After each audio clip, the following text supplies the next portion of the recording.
Armāns brauc priekšu, brauc viņam aizgāja, mēģināja iespējas atrast, atzīt.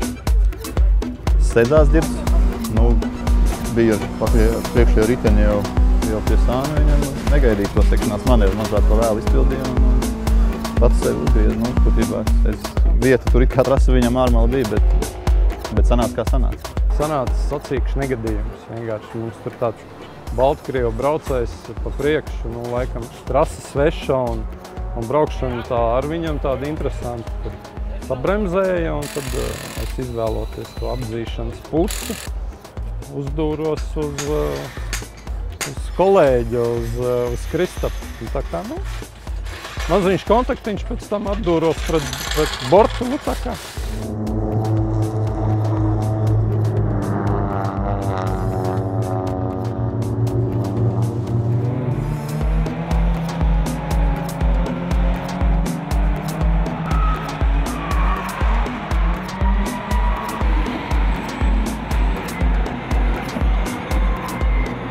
Starts forši, nu, no 10. vietas, faktiski pirmajā aplī jau bija 3.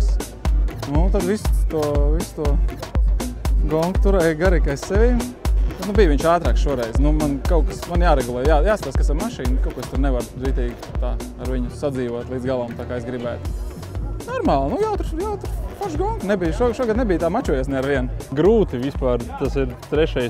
finišs šajā klasē un uzvara, nu, jā, grūti, karsti, slīd un jaunā trasa arī nevisai skaidra vēl. Sīva cīņa visu laiku, nevar atslabināties ne uz mirkli.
Was really difficult because competitors are very strong and it was very strange to drive in totally dark.